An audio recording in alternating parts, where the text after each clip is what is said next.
And hello, we are live. This is Podcast 96, episode 11. If you can believe that, crikey. Within, 2.5 weeks, we're up to 11 episodes already. This is absolutely incredible.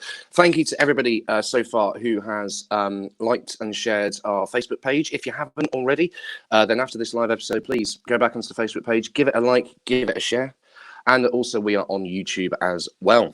So if you're watching through that after this, subscribe to us on YouTube and you will get all the videos through there. Now, you may have noticed there's a bit of a slight change to the look of today's podcast, namely the fact that I'm on my own. Normally it's myself and Jordan.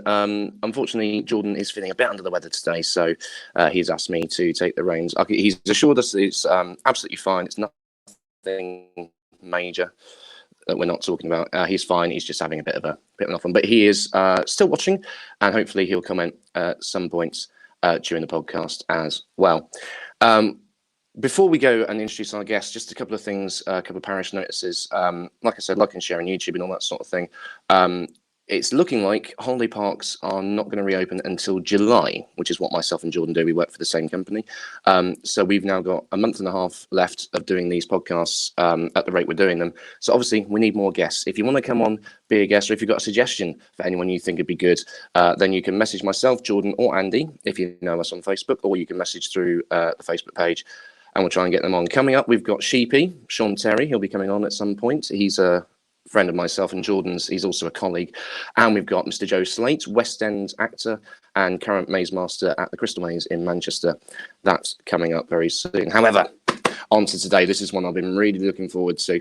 A couple of mates of mine are coming on today. One is a fantastic comedian, singer, and all-round lovely, lovely guy. The other is a phenomenal dancer, singer, and actress. Please welcome all the way from the northeast, the fantastic Mr. Seevals and the fabulous Mary Jane Proud. Where are they? Hi. Can you hear me? Can you hear me? Oh, connecting. There we go. Hello, guys. Hey, how are you doing? Can you hear me okay? I can hear you just fine. Can you hear me? Nice to see you. How are you doing, buddy? Yep, absolutely. Not bad, Steve. Not bad. Thank and you. hello, Mother. Hi, Steve. Right. There we go, Maz. So how have you guys not seen each other really since Panto? No, I hosted a thing at Sunderland Empire. When was it? Was it in early March, I think, wasn't it, Maz? I think February. It was the Dance Teachers Association, and Maz was taking part with her dance school. So I think that was probably the last time. Yeah, it was. Yeah. Brilliant stuff. Oh, there you go. Lewis Fitzpatrick has said, "Get well, Jordan." So has Joe David as well. And Jordan's there. He's watching. There we go. And you're actually thinking, don't get better, Jordan, so you can do it all on your own. I'm not. Honestly, I feel like what's his name? Jack in Titanic, just clinging on for dear life. But it's absolutely fun. Before we get going with all the questions I've got, obviously in isolation, we're all abusing the streaming services, Netflix, Amazon Prime, all that jazz. Any suggestions from you guys of programs that you maybe have watched during lockdown that people may not know about? Anything you can recommend, Steve? Well, do you know what, Paddy? I'm always way behind the times. I end up watching things or liking music years after everybody else. And I'm actually just catching up with Life on Mars and Ashes to Ashes, which I'm a bit ashamed about because my mate Dean Andrews is in it. He plays Ray the Hard Man. And I thought I'm going to sit down and watch this finally when it came on the iPlayer. So I'm absolutely addicted to that at the moment. I think I've got one series left. I've just been blitzing through that. But the usual dramas which have been on TV, I quite enjoy. I am a Netflix. I never thought I was that interested in basketball, but there's a thing on about Michael Jordan at the moment called The Last Dance. About his sort of years at the Chicago Bulls, which is really, really good. And of course, I've been watching dance videos just to keep myself up to speed so I can show Maz how we do it at Christmas. There we go. Of course, absolutely. Mazza, any suggestions from yourself? Well, I've been obviously watching Disney Plus. Is Maz a mime artist? A mime artist. But I always go back to stuff that I've already watched on Netflix. Like I'm binge watching Stranger Things at the minute. I go back to the stuff I like. I'm a bit funny with trying things that are new. I'm kind of the same. Like, what was it? Sort of end of last week, I started rewatching Friends from series 1. Yeah, me too. All the way through. I'm currently halfway through series 7. That's how long it's taken. But do you know what, Paddy? That is something I've never really been able to get into. I don't know why. My missus loves it, and she watches it. And I've sat down with her a few times, and I've said, right, I'm going to really, really try to enjoy this. I just can't get into it No at way. all. I've never really enjoyed it. I sit there, right, I'm going to watch 2 or 3 back to back and get it. No, just hasn't happened. I don't know why. Just doesn't tickle my funny bone at all. Whenever I watch it, it always ends up Am I being the heathen for same that? part. Could I be any angrier right now? No, it's fine. Fine.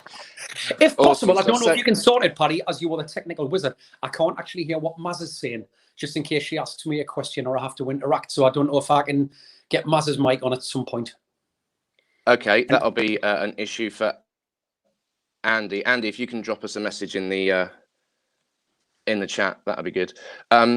While we're sorting that out, and I'll start with you, Steve. I'm going to ask you both the same question, but Steve, if we start with you, entertainment. Obviously, I first met you 2015. It would have been down there in Devon, and absolutely brilliant act that you do. Comedy, vocals, all that jazz. I still love it when you come on stage and say, "All right, my name's Steve. No, I'm not a John Bishop tribute act," which is very, very true. Where did it all begin with you, with entertainment? Was it something you always wanted to do, you knew you wanted to do, or did you just fall into it by accident? Years and years ago, I went to see a panto when I was about 10 at Newcastle Theatre. Roy, my dad's works, took us to the pantomime, and I saw Cinderella, and David Jason from Only Fools and Horses, Del Boy, was playing buttons. And I watched that. Brilliant. I just thought it was incredible. And I loved that. There you go. There you go. As if by magic. Which I really, really loved. But obviously, being a lad from the northeast, a painter and decorator's son, we're not the kind of people who go to stage school in London. So I didn't really know what to do. But when I got to 18, I applied to be a Pontins Blue Coat. I went there, and I half expected just to do sports and stuff like that. But I actually got roped into the shows. They said, would you get up and sing? And I said, yeah, I'd love to have a go. So I sung Never Gonna Give You Up. The band just started playing, and that was it. And I just thought, yeah, better than working for a living, this. It's like you said this before, the Richard Branson quote: "Take the job first, learn how to do it later." That's it. Yep, just jump into the deep end with both feet, and that's it. Once you're there, just sink or swim. And I think 9 times out of 10, if you've got the the drive, you'll swim. But what about before Pontins? What were you doing before that? I was always in a sort of service-based industry, so I was a waiter at the Imperial Hotel in Jesmond for anybody from Newcastle, and I was a barman at the Tuxedo Princess, which was basically a ship converted into a nightclub. So I got to wear the officer's uniform and walk around, and which would obviously, being a young lad, 17, 18 at the time, walking around dressed as an officer was pretty good for the girls. I can imagine. Mary, same question for you. Did you always want to be because dance is your main sort of thing, but you do a bit of everything. Was it always a thing from when you were a kid, or? Well, since birth, really, because obviously my grandma's a dance teacher and she's been teaching for 58 years now. So it's a very long time. Obviously, it's always been like a family thing. So yeah, there's the logo. Hey. There it is, Hazel Racing Theatre Dance Studio. The lovely new logo. So obviously, since day dot, really, I've been dancing, and then obviously I went off to college at 16 in Leeds, Renaissance Arts, and then I graduated, and then I've just Oh,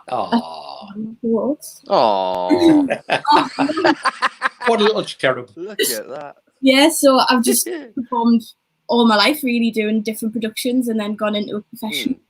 Out of everything you guys do, I mean, Maz, I think you've done obviously the pattern. We will get onto Whitley Bay in a little bit, but you do dance, sing, and you act. Which of those is your main favourite, or do you love it all? I do love it all, but dancing's definitely like my forte. I do like to sing, but it always gets pushed to the side. It's always like the second thing, and then the acting just comes in between. But dancing's always been the main thing. But obviously, you've got to have the full whack. You've got to be a triple threat. Absolutely. Steve, same for you. Vocals or comedy? Which is your favourite, or acting? Do you know what, Paddy? I've actually got such a low boredom threshold, so I love to do a bit of everything. And 1 week for me can encompass so many different things. I can be doing a voiceover one day, presenting the next, doing a vocal gig, doing a comedy gig, presenting a commercial. So for me, it's across the spectrum. If I did one thing all the time, I'd probably end up getting bored because, as I say, I've got no sort of threshold for boredom. So just completely different every day for me. Variety is the spice of life. I like a chicken tikka masala. Quite. There you go. And with comedy as well, comedy must be so hard to try and learn. It is, because there's no way to sort of learn except, as you said, jumping at the deep end. With comedy, you can't really practice comedy anywhere. You've just got to go and do it. And if it goes well, you keep it in and you develop it. If it doesn't work and it dies, you try it again a different way.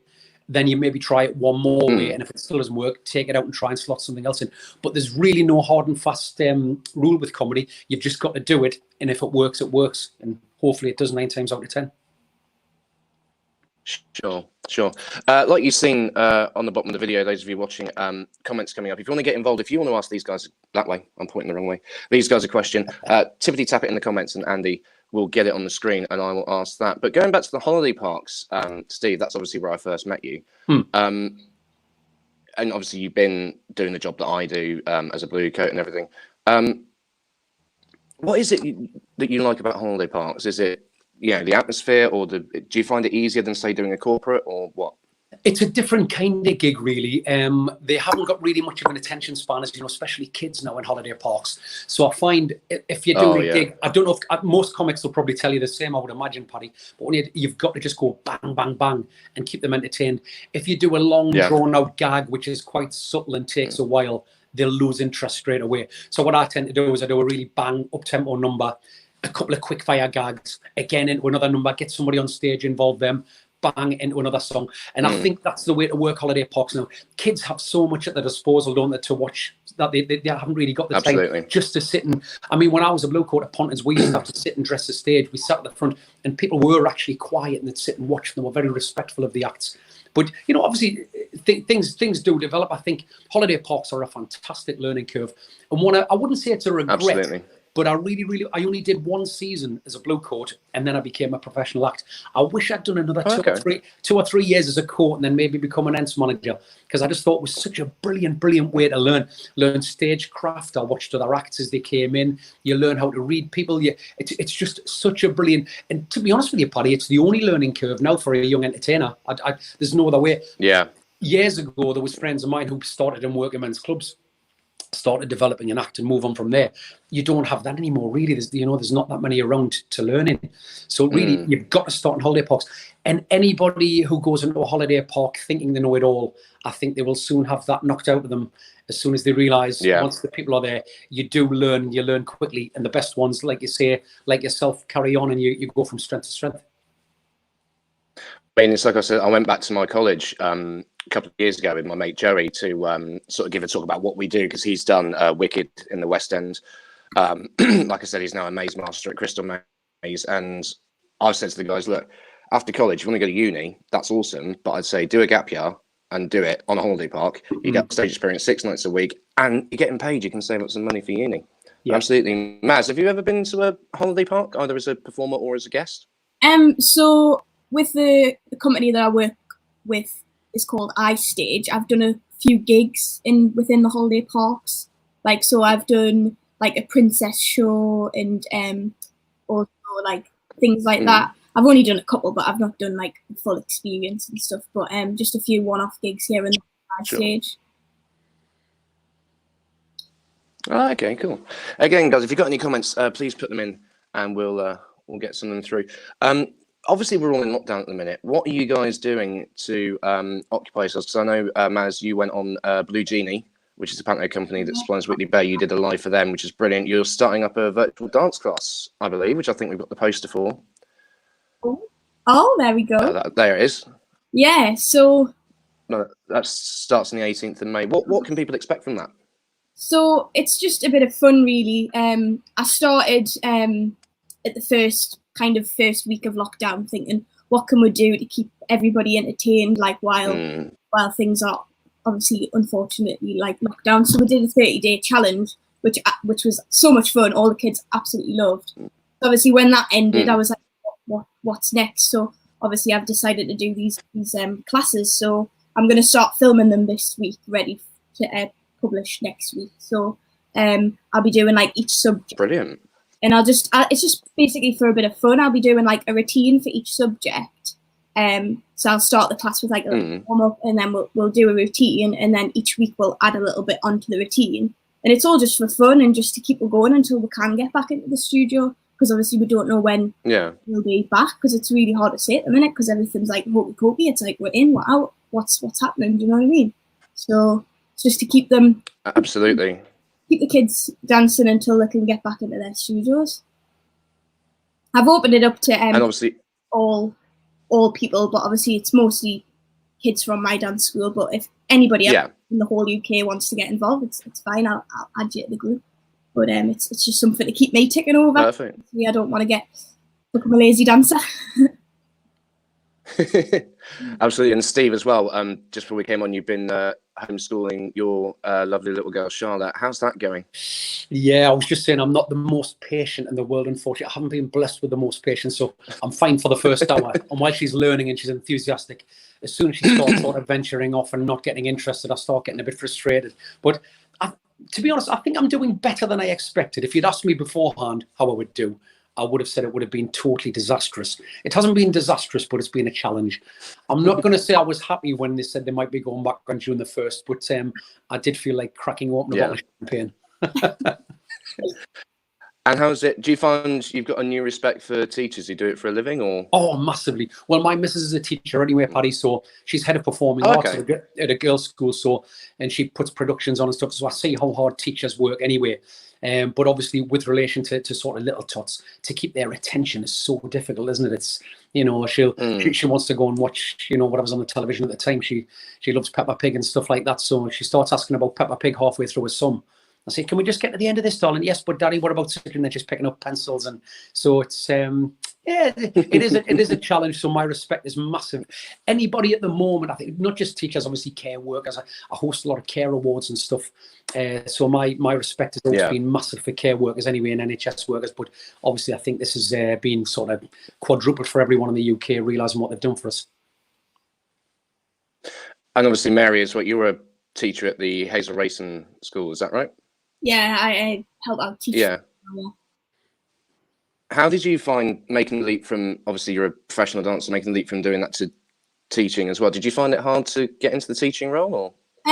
Well, I kind of used to say I don't want to be a teacher, I want to perform first, but having it side by side where you can do both is great. So obviously, I keep saying obviously, when I went off to college, that's when I kind of started, like, so I'd come back and I'd help out here and there.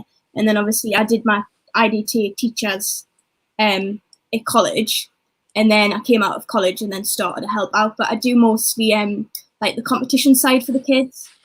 So instead of like the exam work, it's more like the performance side for them. So I make up like their solos, the duets, and help out with the groups and things. I've done a few groups, and it keeps us going because obviously it keeps me ticking over in my brain with choreography and stuff, and also keeping me fit at the same time. Absolutely. Flat out with them. Win-win. There you go. I mean, let's move on to something a bit different. TikTok. Let's talk about this because obviously, being in isolation, everybody is all over their Facebook. I got a notification on my phone, which I'm on iPhone. It does this every so often. Your screen time for today, and the average screen time I was clocking up last week was 15 hours. Oh my God. Just looking at my phone. We're all over Facebook. We're all over TikTok. Steve, are you on the old TikTok there? I'm not. Charlotte is constantly, and Joanne keeps trying to get me to do dances. Mary's laughing. Why is Mary laughing? I don't know. If possible, I don't know. I don't know how to use it. Andy, if Andy could get me Mary's audio, only because I can't hear, just in case I repeat what Maz says, because I can't hear Maz at the moment. But yeah, obviously, loads of people are doing that at the moment. I can sort that out. Maz, if you can hear me, if you hit the leave button at the bottom and then come back in as quick as you can, that should fix the audio. There we go. Oh, it's just us boys for the minute. Hey. Sorry, yeah, carry on. The boys are back in town. Do you want me to carry on low budget Ant Deck, do you want me to carry on about TikTok? Yeah. Yes, please. Yeah. So basically, I mean, my missus loves it, and so does Charlotte. They're just doing it constantly. For me, I'm filling my time with basically teaching Charlotte, doing bits and pieces like this. As soon as this finishes, believe it or not, I'm going to be singing to a care home, who I normally host awards for. So I'm going to I'm doing a 45-minute spot, sat at my dining table, singing songs and cracking a few gags for them. And I've absolutely loved getting out on my bike, Paddy. Something I haven't done for years and years. I do a couple hours on my bike every day, which I absolutely love. It's fantastic. Can you hear me now? Brilliant. Maz, just say something. Can you hear me now? I can hear you. There you go, Maz. Hello, darling. There you go. Business. Good stuff. But obviously, Maz, you and me are both on TikTok. Yeah. These dance challenges, they're a bit easy, aren't they? I don't know, like I keep all that. but like the Savage one, I mean, I feel so uncoordinated when I'm trying to learn these TikToks. Yeah. I'm sure that obviously it is obviously mostly kids that do it, but I was having a conversation with a few of my friends that are dancers as well, and they're like the exact same thing. They're like, these dances aren't made for like professional dancers. They are fun to do, but honestly, it's so annoying trying to like do it. It's just all fun, isn't it? Keep you going. You're in lockdown. Well, you say that.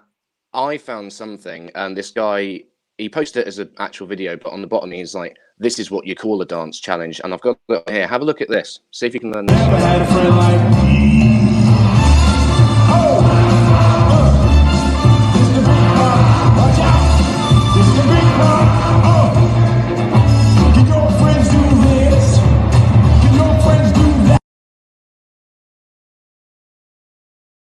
Do that. That Now was that's a dance that was challenge. like me in the Steps finale in Panto 4 years ago. I mean, because I saw that and I was like, first of all, that guy is awesome. Secondly, I was looking at thinking, what was the thing? You must just look at 1, 2. Yeah, got it. I'm sure that's actually off the film as well, off the new Aladdin film. I'll tell you what amazes me though, Paddy, about dancers, and Maz does this, and so does Joanne, my missus. We'll mention something like a song that was out about 8. We'll hear something on the radio, a song that was on in Panto 8 or 9 years ago, and Maz just starts doing the dance. She remembers the dance from 8 years ago. I can't remember what we did at Christmas. I can't remember what we did in Jack and the Beanstalk. I could probably remember the odd move. Emma Heron says, "Your turn, Steve." Oh, Twins. I think isn't that called muscle memory, Maz? Definitely. I could do like a routine from the very first year, probably. He mentions a song every Christmas. He always mentions a song, and he'll say it, and then I'll be like, "Yeah, I know the dance." He's like, "What?"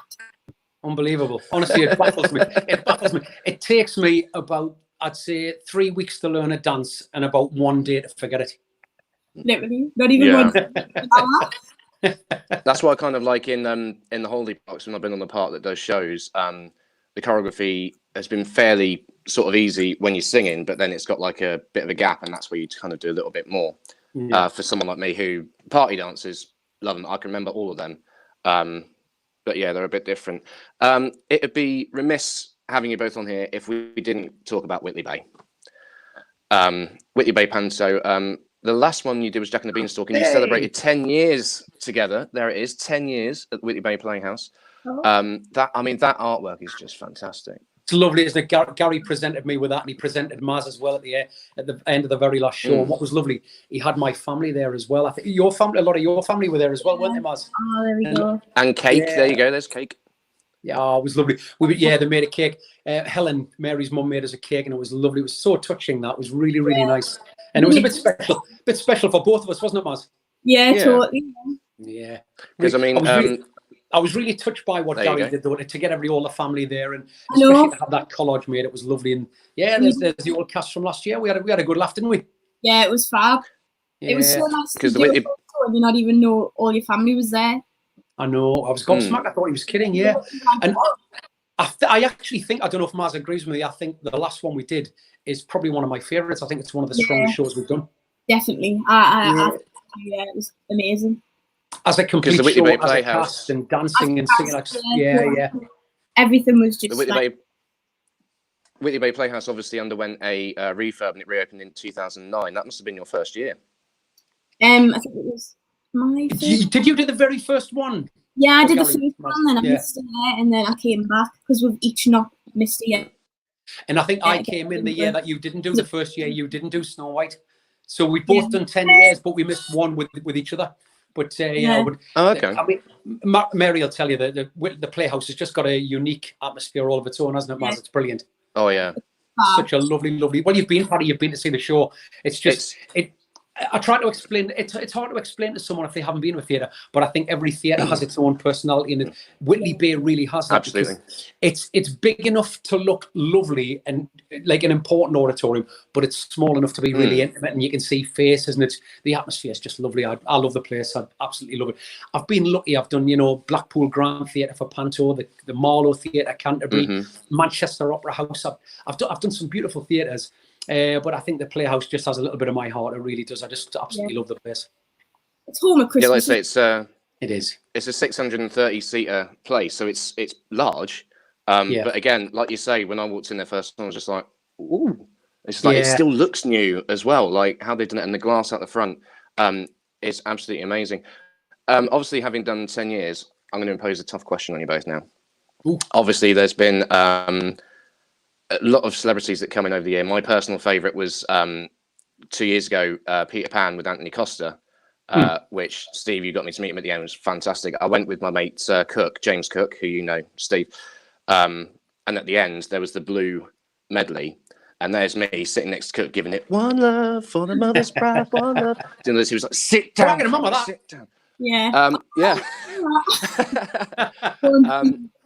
Out of all the ones you've done, who has been your favourite celebrity guest in the panto to work with? Mary? Why just me first? I absolutely loved the Steps medley, so Faye Tozier. Brilliant. Absolutely fantastic to work with. We've got a shared dressing room with her as well, which obviously brings you closer, because normally we'll have like the females all in one and then the boys are all in one. And it's lovely to bring the whole cast together, and she was so genuine, and I love very down to earth. Yeah, and she was just on stage as the queen. She was fantastic, all the way through the run. She was just amazing through and through. Were you a Steps fan back in the day, or? Yeah, I actually went to go and see Steps when they did their reunion tour with my granddad 2 years ago, I think it was. It was fab. Loved it. You took Ian to see Steps? Yes, my mum surprised us with tickets for his birthday. I think it was would it have been his 75th birthday? Bless him. Was he giving it all up? Yeah, of course. Yeah, he loved it. Because we did a couple of years ago when I was on Panto Tour with Cook, we had it wasn't. It was a Halloween pantomime. I beg your pardon. Yes, they exist, and they put in this song called "Scared of the Dark," and I was like, "Oh, this is really cool. Who's this?" And it's Steps. It's off their new album. I'm like, "Oh, right. Oh, I didn't know that." That's mental. What about you, Steve? Favorite celebrity? I've been lucky enough to work with a few that I've really. I can honestly say I don't think there's been a celebrity that I've disliked, Paddy. If I had to pick a couple that I did really like, Ray Quinn. I still see Ray in Liverpool. Yeah. And I'm still in touch with Ray. Ray's a fantastic guy. Faye, as Mary said, was lovely. Costa, we had a good laugh with Costa, didn't we, that year? Mm-hmm. Going back to just before I started at the Playhouse, I'd say one of the nicest people I ever worked with as a guy was John Chalice. I know what you're going to say, and Jordan's watching. Jordan is a massive Only Fools and Horses fan. Jordan, this next photo is going to absolutely annoy you. Let's have a look. When it's here. Oh, yeah, he was just an absolutely incredible guy to work with. John Chalice, who played Boise. There you go. There it is. I don't know the other deck as well. Do you know what's funny, Paddy? We were talking about Faye being down to earth and Ray. John Chalice, I took him to the Newcastle match because he's a big Arsenal fan. They were playing Arsenal that day. He doesn't know how big a star he is. Everybody was staring at him in the crowd. We were just sat there, and people were coming up to him, and he was a bit baffled by it. Ant and Dec almost fell apart when they met him. They didn't know what to say to him. They were absolutely they were tongue-tied. It was bizarre. But John actually came to see the panto in Whitley Bay. I don't know if Mary remembers. He came to see Cinderella, which we did with Jennifer Metcalfe. Who was in Hollyoaks. She plays Mercedes. We did that. It was about 6-7 years ago, Maz. It was my last year as a Jew. Yeah, so it'll be about 6 or 7 years ago. And John actually made the effort to come up and see it. He's just such a lovely guy, and to work with was brilliant because he was playing Captain Hook and I was Smee, and it was lovely because the script we were given was good. But obviously you do try and sort of develop things yourself. And I wrote a couple of little lines in which John loved. And he said, "Do you write stuff?" And I went, "Yeah, bits and pieces." And he said, "Would you mind writing a little bit for me and Marley?" And he said, "So Holiness, we're going on tour." And I said, "Oh my God, it'll be an honour." Brilliant. And he said, "I'll pay you." I went, "Oh, I don't want paid, John. Don't me that." No, he said, "I insist. I'd be paying a script writer anyway." So I give him about 4 or 5 pages of script. And I went to see them at Crew Lyceum, the Boise and Marlene tour, and they used every single gag. And at the end, they did a Q&A, a question and answer session. And somebody said, who writes your stuff? And he said, well, obviously, John Sullivan wrote Only Fools and Horses. So a lot of what you've seen tonight's legend. He says, but there's a guy in the audience tonight who's written a lot of the gags you've heard.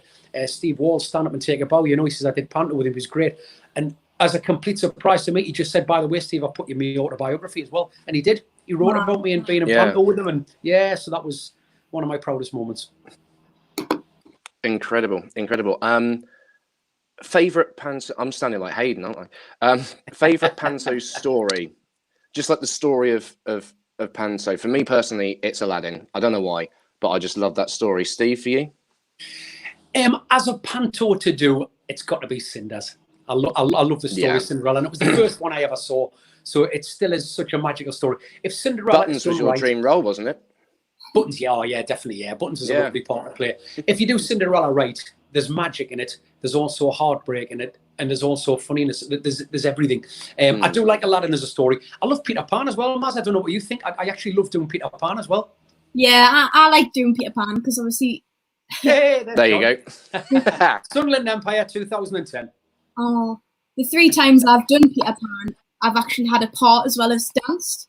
So the first time I did it was Tink, and then the second time I was Nibs as well as an Indian, and then obviously the last time recently that we did it 2 years ago, I was Tiger Lily. So it's been amazing every time I've done Peter Pan, but I do like Aladdin because I like the cheekiness of Aladdin, that side to it. Oh, there's me and Molly. There you go. Lovely. Molly was lovely to work with as well, wasn't she, Maz? Yeah, me and Molly are really good friends now after panto. Like we've come together quite really nicely. Yeah. Well, Molly's actually been to see the panto for about the last 7 or 8 years because I worked with Molly. I hosted a talent competition that Molly was in. And I thought she was fantastic, and I became friends with her mum and dad, and they've brought her to see the panto at Whitley Bay for the last 7 or 8 years from being a little girl. So when she'd been on X Factor, Gary said, we're looking for someone to play Jill next year. Any ideas? And I said, what about Molly Scott? And it was lovely because Molly and Maz became really, really close, which is fantastic. Because we knew each other, but we actually, we weren't friends. We just knew each other. You were competitors. Yeah. When we came together and we were like, oh, we did that, and then we're in the program together and stuff. When we've looked back and stuff, it's really brought we're really close. We've been obviously on and off FaceTime and stuff in lockdown. It's been great. Such a good friendship. She's such a lovely girl. And I have to say, I've worked with a few people who've sort of had a little bit of success on X Factor when they were young. And it's kind of made them, I wouldn't say cocky, but it's made them very self-assured. And Molly isn't like that at all. Molly had that success last year, and she's still the same lovely, easy-eating girl that she always was. She's got absolutely no edge at all. Phenomenal voice, lovely girl, looks great. She's the complete package. And I really hope she goes on to do more because she's great. Me too. She's absolutely amazing. I love her. Because the Whitley Bay Panto, it's quite popular in the area. I remember the first time I was up there, I was doing the Panto tour with Stage Production House in Ashington. We were staying at Park Dean Resorts, Whitley Bay, and there was us. We were the Northern Ireland and Northeast tour, and then there was the Midlands tour doing the same show. And towards the end of rehearsals, we were like, right, let's go to Wetherspoons. There's got to be one here somewhere. Let's go and have a bit of dinner like this. And me and Cook were sat on the bus, and we were sort of looking around, just surroundings and stuff, and we saw the poster for it, and it was like, hey, Paddy, look, it's Steve. Steve, wasn't it? Oh, yeah. I wonder if we bump into him at Spoons. What happened? An hour later. I couldn't believe you were there. You were there with the castle. Two guys I've worked with for 2 years in a row in Woolwich in Devon. You do not expect to see in Wetherspoons and Whitley Bay. It was bizarre. A lovely surprise, though. Which is crazy, but it is so popular. And one of the most popular things is the bench. Where did the bench start? And can you explain for people who do not know? Because when I saw it in Peter Pan, you were there on the, I don't know what you call it, I call it the fly system. And you're just there like, hey, here we go. Why is it such a legendary thing? It's just taken on a life of its own, hasn't it, Mary? It became more and more popular, and I think the way we do the setup to it and the way we do the song, the kids just absolutely love it. And because it was becoming that popular, we thought, let's make a feature of the bench. Let's give the bench a life of its own. And the bench has actually become the star of the show, to be honest. I don't think we need to turn up, do we, Maz? I think the bench could just go and do it on its own.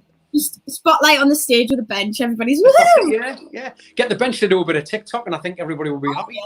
Yeah, definitely. I found that when I saw it, because you come flying on with this bench thing, and the whole place just went, hey, and me and Cook were like, what? It's great because the bench has come on, but when Star Wars was big, it's come on with stormtroopers. Obviously, the bench this year was speaking. It had a talking part, which was great. Wow. Yeah, it was fantastic. Yeah. And I think, obviously, Gary, the producer, who me and Maz obviously both work with, and we get on really, really well with.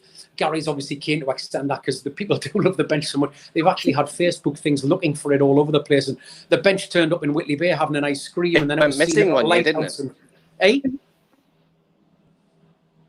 It went missing one year, didn't it? It went missing. Yeah, they had search parties out looking for the bench. It was bizarre. And I tell you what, I have to say we've got the best ghost in Panto Land as well, but I'm not going to give any clues as to who that is.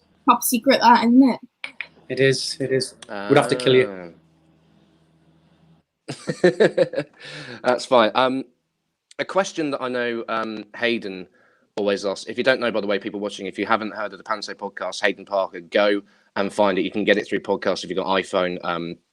Absolutely brilliant. His question that he finished on was really, really cool. And I'd like to ask you guys this. Your dream Panto, you can be in it, you can be in the audience, you can choose the theatre, the cast, the story. Steve, what would yours be? It would be probably Cinderella once again. It would be in the Playhouse Whitley Bay. Obviously, Mary J. Proud leading the dance cast, of course. In fact, no, I would give Mary a part in it. I think Mary should be playing a part in it. If people haven't seen Mary, you've been upgraded, Matt. You have. Well, do you know what she is? She's great. She's a triple threat. And she stood in last year when Molly hurt her knee, and she stepped in, and she was brilliant. You'd never have known. It was just so good. So yeah, the Playhouse in Whitley Bay. I'd like John Chalice, obviously, to be in it somewhere along the line again. Do you know what? When Hayden put me on the spot with this, I couldn't think of it. And later on, I was thinking, oh, God, yes, I'd have said that. So go to Maz, and I'll come back to you. Go and I'll have a think about who the rest of the cast should be. Maz, what do you reckon? Again, with the celebrity casting, it can be someone who is maybe no longer with us anymore. It can be anybody. Yeah. So I'd go along with Steve. Like, I would do it at Whitley Bay just because of how much we used it in the latter years, and how it is very much like home at Christmas. Yeah. I'd say Aladdin. I'd put Aladdin on. Good. I'd like to see Ardy and Patsy play a princess. Oh, she is good. Yeah. Yeah. So I'd like to see that in a different way because I think that would be funny. Maybe totally switching it up in all the people that can play bad people playing the good and the good playing the bad, just to see how that would go. Okay. But I don't really know. I'd hate to say somebody and then be like, why haven't you asked me? Obviously, you feel awful like you're missing someone out, don't you? Yeah. Steve play the bad guy. I would probably have Barbara Windsor playing the fairy godmother. I think Barbara would be absolutely fantastic. Good shout. Dandini or Prince, a guy who we've had in our panto twice, was a guy called Sam Ebenezer, and I think Sam's a great singer, great actor, everything. He's across the board, Sam, and a cracking guy. He's just such a lovely natured guy. Ugly Sisters, ooh. Funnily enough, the guy who does our music is a great actor, a guy called Simon Barnard, and he played Abenazer in our Aladdin, and he also played Herman the Henchman. And I'd love to see Simon take on Ugly Sister, actually. I think he'd be very, very good doing that. Maybe, like you say, with Dame Patsy, Dan Mawson will be a nice little combination. You've got the real deep, gruff bloke, and then you've got Patsy, who wants to sing and look glamorous and flutter his eyelashes. I think one of the classic Ugly Sisters was Dave Lee and Roger Kitter. Yes. Known for the Jim Davidson mucky ones, but they also did a clean one. They did before the mucky ones came along. They were legends. And do you know what I like about that? Actually, Paddy, I did panto. I did panto in 2006 with Dave Lee at the Marlow Theatre. Oh, amazing! And I did panto in 2007 at the Manchester Opera House with Roger Kitter.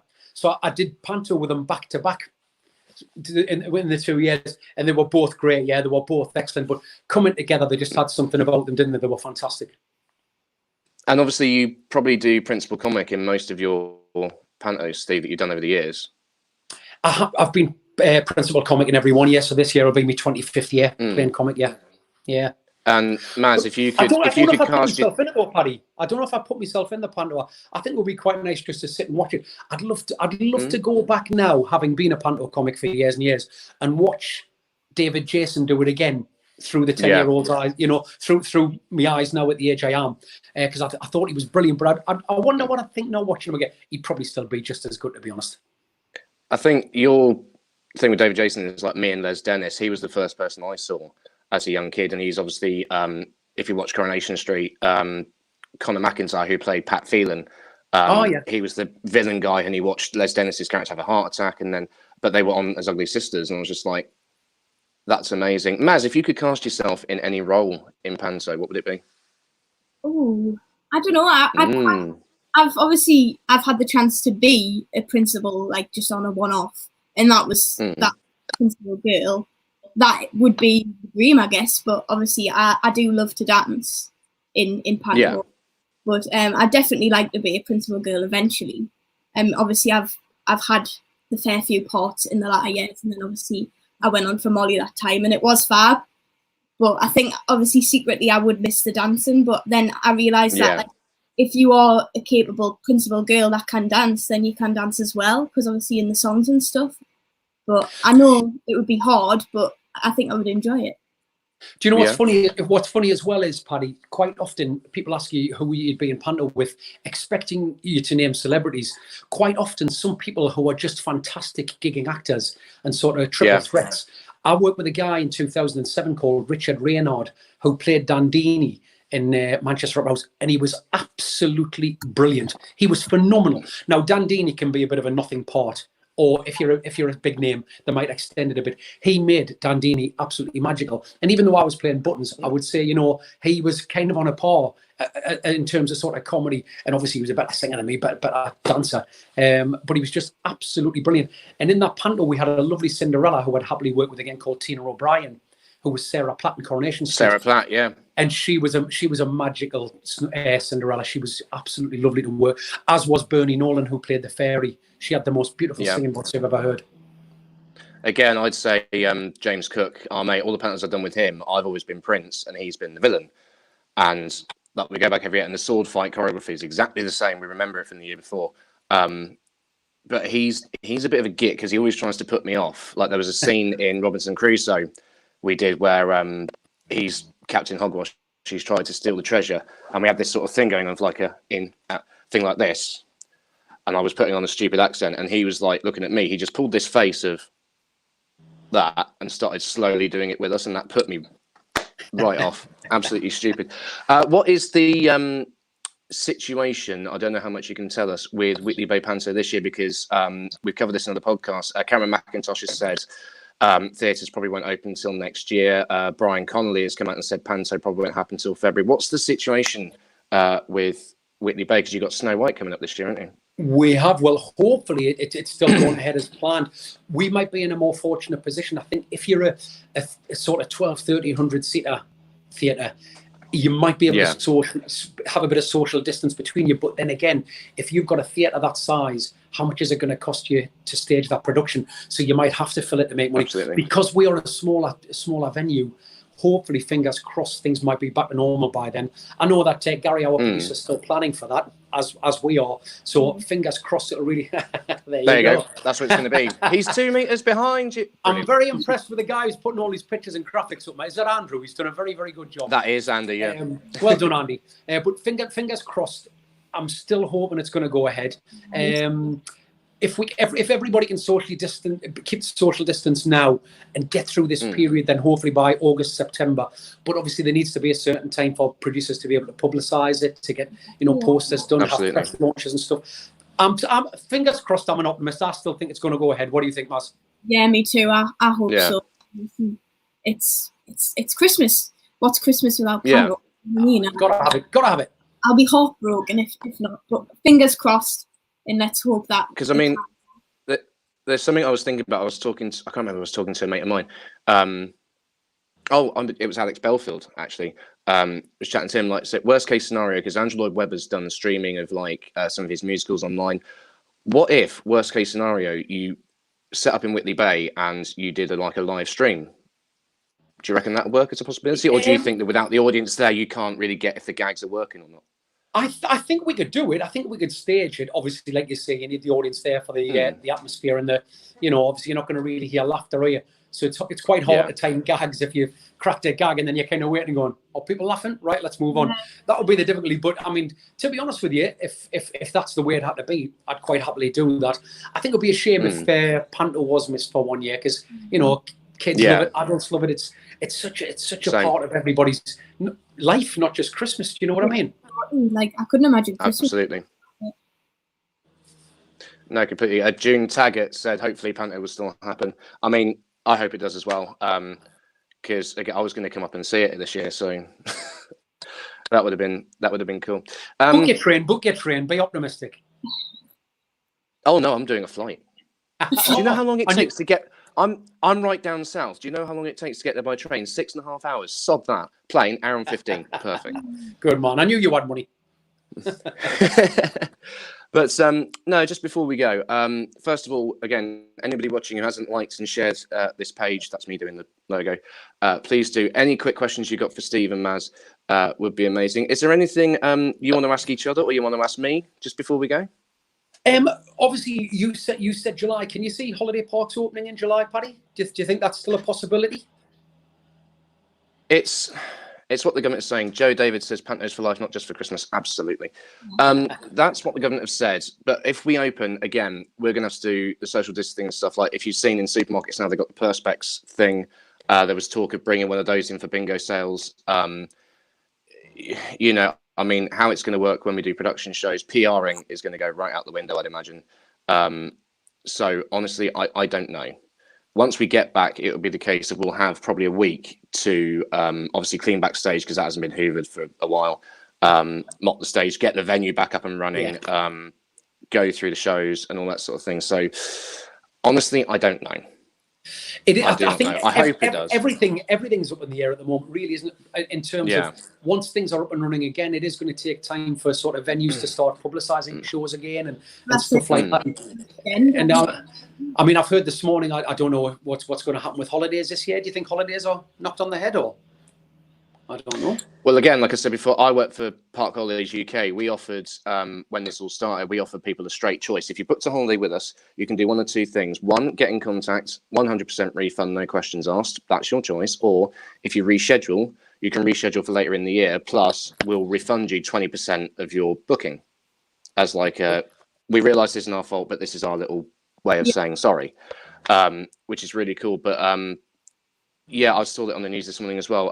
Going abroad is probably out of the question. So that means it could be good for us because people are going to do staycations. But again, it's whether people feel safe or not because we're going to have to social distance. I don't know how it's going to work because I'm on a team of 3.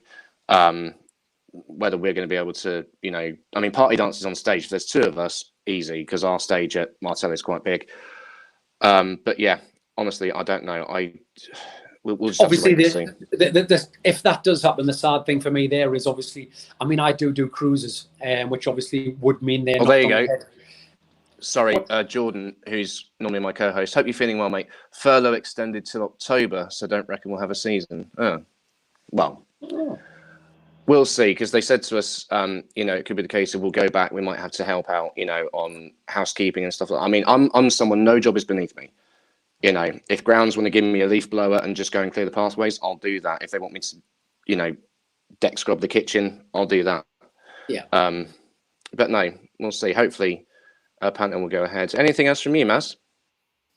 Yeah, I'm just hoping that everything will kind of go ahead. But obviously, if things have to go into place, then we just have to follow it and see what can pan out and what will be.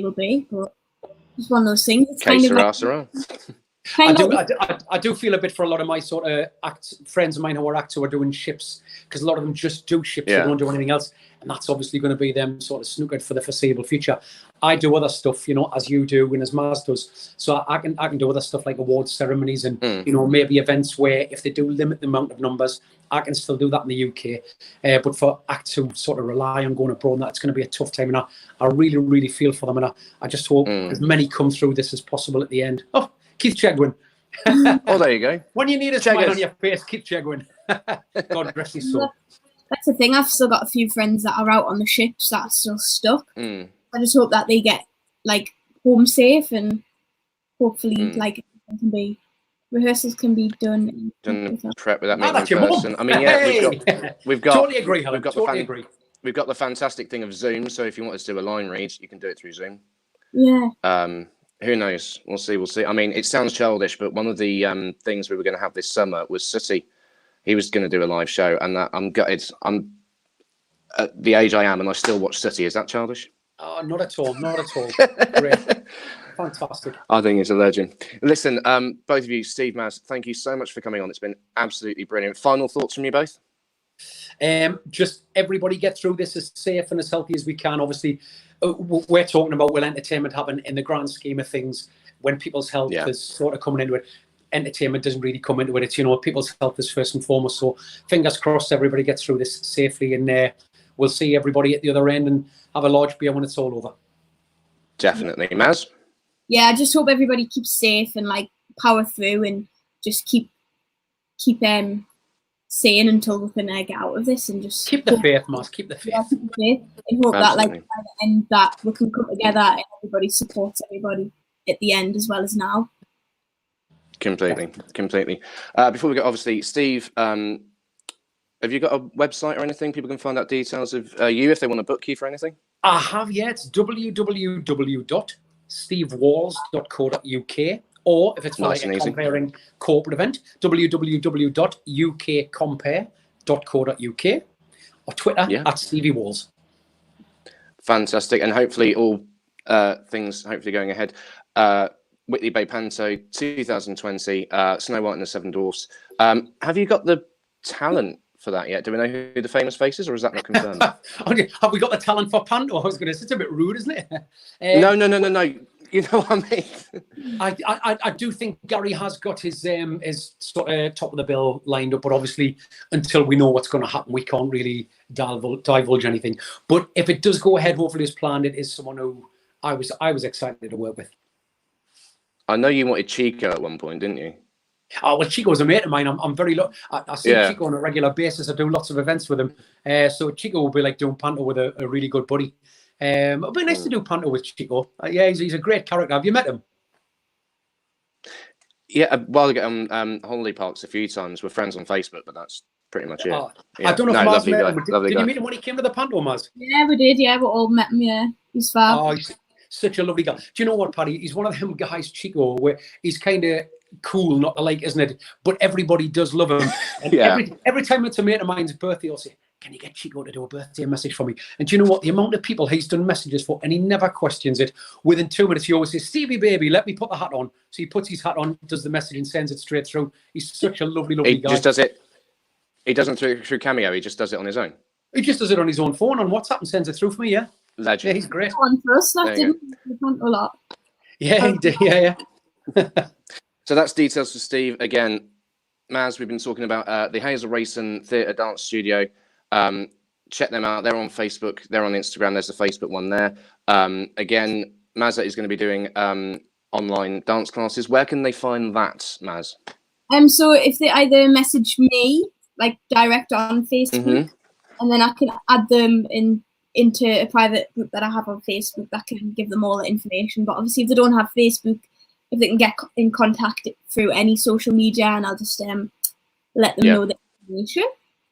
And hopefully perfect. Obviously, as well, myself and Steve isn't. We're going to try and get you into it. Maz, help me out with this. Try and get Steve into TikTok. There's a poster for it. I did try the one, Paddy. You know the one where you go up the stairs? When you go up the stairs like that. And I looked like the Tin Man from The Wizard of Oz. I was absolutely hopeless. Joanne and Charlotte were laughing at me. They were in hysterics. And I thought, never again. I'd love to see a TikTok with you, Joe and Charlotte. We'll do one. I promise we'll do one day. This one. Amazing. Yes. Come on. Or no, the three balloons one. That'd be funny. We won't tell Steve what it's about. Sounds dubious.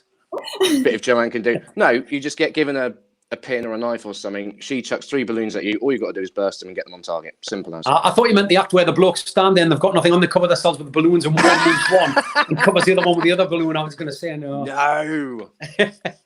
PG friendly, please. Steve. Not for Panto. But yeah, you can find Mary on TikTok. You can find me on TikTok. Again, we're going to try and get a podcast on 96 TikTok together.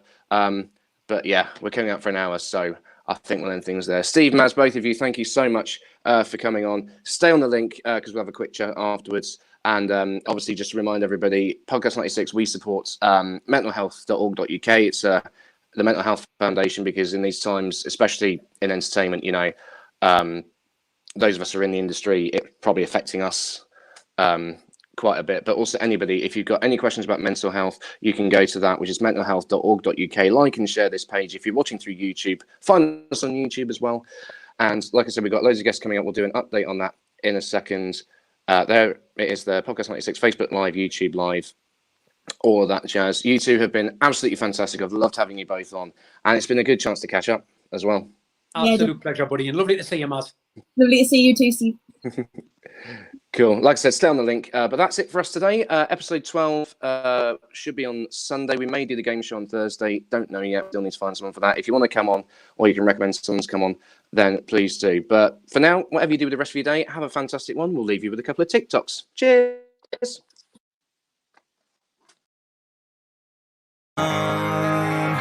When you're spending every day on your own, and here it goes. I'm just a kid and life is a nightmare.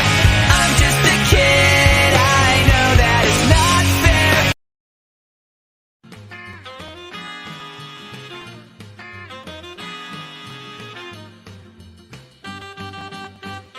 Hello there.